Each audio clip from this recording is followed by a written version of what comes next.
मध्य प्रदेश के धार जिले में स्थित भोजशाला मां सरस्वती का मंदिर है या कमाल मौला मस्जिद, इसकी लड़ाई सुप्रीम कोर्ट तक पहुंच गई है। इससे पहले इसी साल यानी मई 2026 में हाईकोर्ट ने एएसआई साक्ष्यों के आधार पर पूरे परिसर को मंदिर माना और मुस्लिम पक्ष की नमाज पर पूरी तरह रोक लगा दी। इसी फैसले को चुनौती देते हुए मुस्लिम पक्ष सुप्रीम कोर्ट पहुंचा। इस रिपोर्ट में हम जानेंगे सुप्रीम कोर्ट में क्या सुनवाई हुई, क्या दलीलें दी गई, साथ ही 11वीं सदी से लेकर आज तक का भोजशाला का पूरा इतिहास क्या है। वीडियो को अंत तक जरूर देखिएगा ताकि आपको पूरी कहानी अच्छे से समझ आ सके। सबसे पहले सुप्रीम कोर्ट का आदेश समझते हैं। देश की सबसे बड़ी अदालत ने हाईकोर्ट के फैसले पर तुरंत रोक लगाने से इनकार कर दिया। हालांकि मुस्लिम पक्ष को राहत भी मिली। अब हर शुक्रवार दोपहर 1 से 3 बजे तक नमाज के लिए पास में ही खुली जगह मिलेगी। साथ ही एएसआई को निर्देश दिया कि कोर्ट की मंजूरी के बिना परिसर के ढांचे में कोई बदलाव नहीं होगा।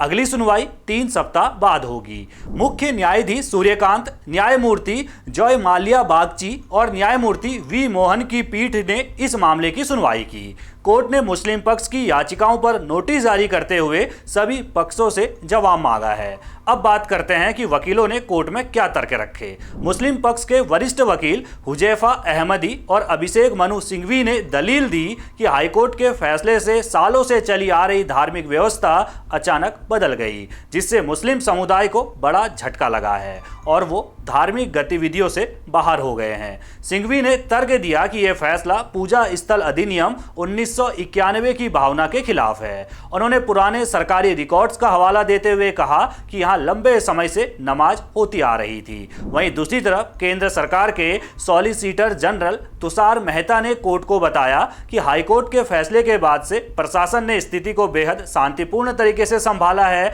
इलाके में सामाजिक सौहार्द बना हुआ है और कानून व्यवस्था की कोई समस्या नहीं है, इसलिए इस मोड़ पर व्यवस्था बदलना ठीक नहीं होगा। जी, भोजशाला को लेकर माननीय उच्च न्यायालय द्वारा 15 मई 2026 को फैसला दिया गया था, जिसमें माननीय उच्च न्यायालय द्वारा यह कहा गया था कि भोजशाला सरस्वती मंदिर है तथा नमाज पूर्णतः बंद कर दी गई थी। उस बात को लेकर, उस फैसले से असंतुष्ट होकर अन्य पक्ष जो है माननीय उच्चतम न्यायालय गया था, जिसमें आज सुनवाई हुई है।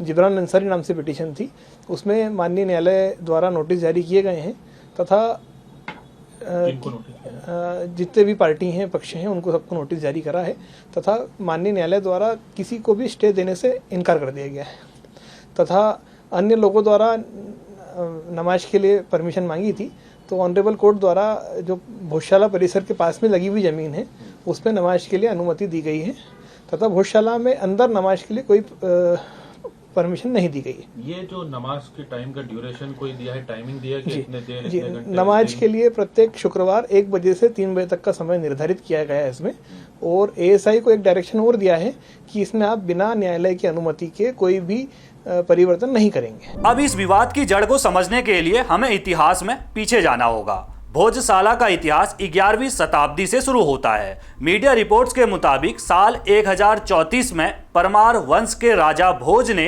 भोजशाला की स्थापना की थी। राजा भोज को 72 कलाओं का ज्ञाता माना जाता था। उस जमाने में यह एक भव्य आवासीय संस्कृत विश्वविद्यालय हुआ करता था, जिसकी तुलना नालंदा और तक्षशिला से की जाती थी। यहाँ कालिदास, भवभूति, भास्कर भट्ट और बाण भट्ट जैसे महान विद्वान पढ़ाते थे।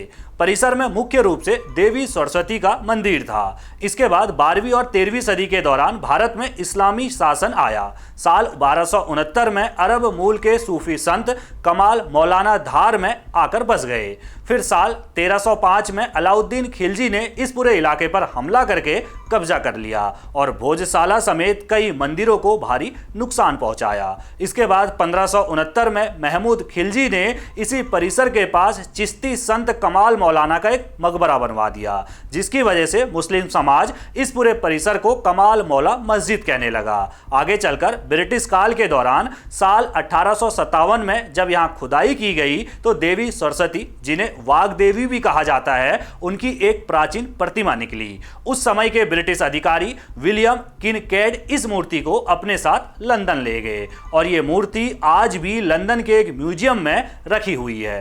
देश आजाद होने के बाद साल 1951 में सरकार ने भोजशाला को एक संरक्षित स्मारक घोषित कर दिया, लेकिन 1952-53 से यहां तनाव बढ़ने लगा जब हिंदुओं ने भोज दिवस और मुस्लिमों ने उर्स मनाना शुरू किया। इसके बाद प्रशासन ने एक बीच का रास्ता निकाला। मंगलवार को हिंदू पूजा करते और शुक्रवार को मुस्लिम नमाज पढ़ते। 1961 में भारत के मशहूर इतिहासकार डॉक्टर विष्णु श्रीधर लंदन गए और उन्होंने साबित किया कि वहां रखी मूर्ति भारतीय मूल की ही है। असली विवाद 1992 में अयोध्या की घटना के बाद गरमाया, जब हिंदू संगठनों ने शुक्रवार की नमाज पर पूरी तरह बैन लगाने और लंदन से मूर्ति वापस लाने की मांग शुरू कर दी। 1994 और 1997 में तनाव इतना बढ़ा कि धार में कर्फ्यू तक लगाना पड़ा। साल 2003 में, जो कि मध्य प्रदेश का चुनावी साल था, यह मुद्दा एक बहुत बड़ा राजनीतिक हथियार बन गया। बसंत पंचमी पर हिंदू जागरण मंच के प्रदर्शन के दौरान उग्र झड़पें हुई, पुलिस ने लाठीचार्ज किया और मामला लोकसभा तक पहुंच गया। तत्कालीन सांसद शिवराज सिंह चौहान ने कांग्रेस सरकार पर हिंदुओं को दबाने का आरोप लगाया। इसके बाद केंद्र की अटल बिहारी वाजपेयी सरकार के मंत्री जगमोहन ने राज्य के मुख्यमंत्री दिग्विजय सिंह को एक नया फॉर्मूला दिया कि भाई भोजशाला में हिंदुओं को हर मंगलवार सूर्य उदय से सूर्यास्त तक परिसर में पूजा करने की पूरी आज़ादी दी जाए और मुस्लिम समुदाय को हर शुक्रवार दोपहर 1 बजे से 3 बजे तक नमाज पढ़ने की इजाज़त दी जाए। बाकी दिनों में यह परिसर आम पर्यटकों के लिए खुला रहेगा।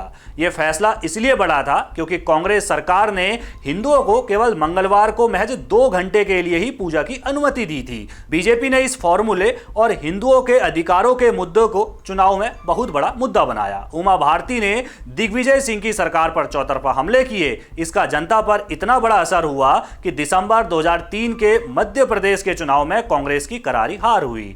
बीजेपी की सरकार बनी और उमा भारती मुख्यमंत्री बनी। तब से लेकर मई 2026 तक इसी मंगलवार शुक्रवार वाले फॉर्मूले के तहत यहां व्यवस्था चलती आ रही थी। साल 2024 में हिंदू फ्रंट फॉर जस्टिस ने हाईकोर्ट में याचिका दायर कर 2003 के इस आदेश को चुनौती दी।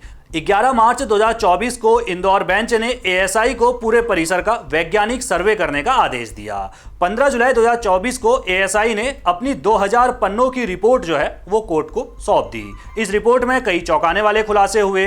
एएसआई को सर्वे में पता चला कि जो मौजूदा ढांचा है वो पहले से मौजूद एक बड़े मंदिर के अवशेषों पर ही बनाया गया है। वहां लाल पत्थरों से बना नक्काशीदार खंभों वाला एक बड़ा सभा कक्ष मिला और बीच में एक यज्ञ कुंड भी पाया गया। दीवारों और शिलालेखों पर संस्कृत की वर्णमाला, व्याकरण के नियम और कपूर मंजरी नामक नाटक के अंश लिखे मिले।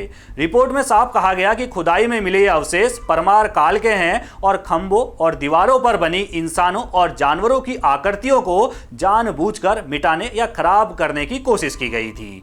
इसी एएसआई रिपोर्ट के आधार पर मई 2026 में हाईकोर्ट ने इसे मंदिर घोषित किया था, जिस पर अब सुप्रीम कोर्ट में सुनवाई चल रही है। अब सुप्रीम कोर्ट ने साफ किया कि 3 हफ्ते बाद इस पर विस्तृत सुनवाई होगी। इस केस का फैसला सिर्फ भोजशाला नहीं बल्कि देश के कई अन्य धार्मिक विवादों के लिए नजीर बन सकता है। इस पूरे मामले पर आपकी क्या राय है, कमेंट बॉक्स में जरूर बताइएगा। वीडियो को लाइक और शेयर करना ना भूलिएगा, साथ में चैनल को सब्सक्राइब भी कीजिएगा।